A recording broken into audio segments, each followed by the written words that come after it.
Welcome to Simple Scotch Reviews. Here we have the Dalmore Portwood Reserve. It's a Highland single malt Scotch whiskey bottled at 46.5% ABV. I believe it's non-chill filtered at the higher ABV as well. You can correct me in the comments if I'm wrong. I don't know if it explicitly states it on there. It is Portwood influenced. It doesn't say specifically how much the port influence is. I read one place said that it's half of it goes into the port barrels and half of it remains in American oak, so ex-bourbon barrels. So let's take a look.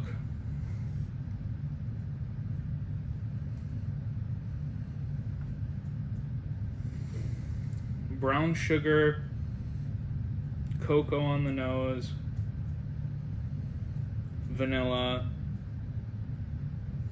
There's a surprising alcohol presence, more than I was expecting even at 46%.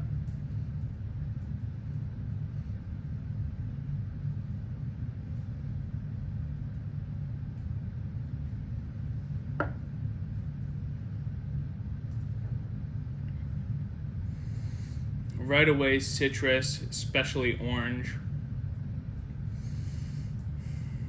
There's tropical fruit notes in there as well. I can't specifically pick out what note. Just a generic tropical fruit note I'm getting. There's also a more bitter note, like a burnt note.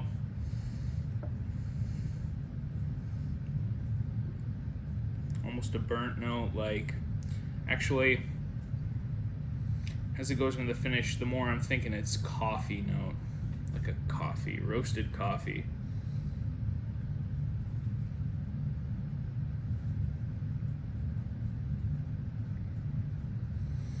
The finish is surprisingly short. I was expecting a longer finish from this whiskey, but the finish was surprisingly short. I did experiment with water a bit with this whiskey prior to making the review, so I can look at my notes here and let you know what I thought the water did to change it. The nose without water had the brown sugar, cocoa, vanilla, baking spice.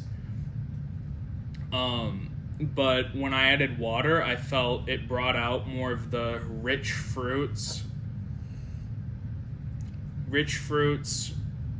dark like plums, but also there's citrus notes in there as well. Depending on the water level, the more water you add, changes it more. On the palate, I thought water brought forward all those dark, burnt coffee-like notes.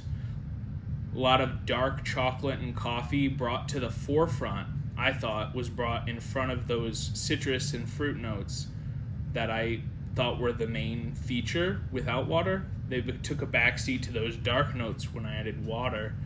The finish got longer when I added water. It brought a coffee finish and citrus. Just a hint of citrus, mostly coffee on the finish.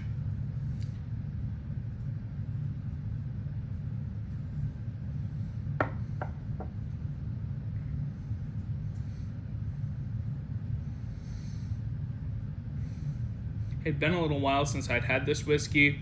When I thought back on it, I remembered orange and chocolate were the two notes that came to mind, and I'm getting those still, but the chocolate's also, there's that coffee note with it, dark chocolate and coffee.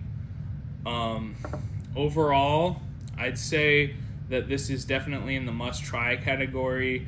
I know a lot of people hate on Dalmore for the marketing, for the 40%, for the coloring added. This whiskey is at least at 46.5% ABV, so it's going to be a step up in the alcohol. So I think that those that dislike Dalmore purely because of the low ABV should definitely give this one a try. I think it's a unique flavor profile with the chocolate and oranges. I mean, every whiskey's unique, but I especially found this one to be a pleasant surprise. I'd suggest if you have a bottle of this to experiment with water, find the sweet spot. When I went more water, it intensified those dark flavors and they became overpowering to me. I'd like a little more of those, and then them to balance better with the citrus fruit flavors. But that's something you can play around with if you have a whole bottle of it. I definitely would give this my recommendation.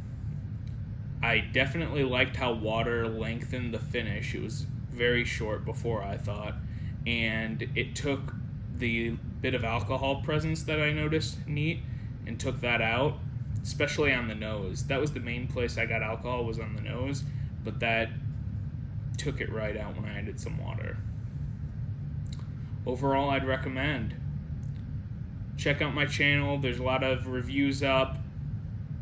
Whiskey of all kinds are going to be added. American, Canadian, maybe some Japanese, Irish, Scotch. We'll see about the Japanese. I'm not too keen on those, but always willing to try new ones. Subscribe to get the new reviews when they come out. And thanks for watching.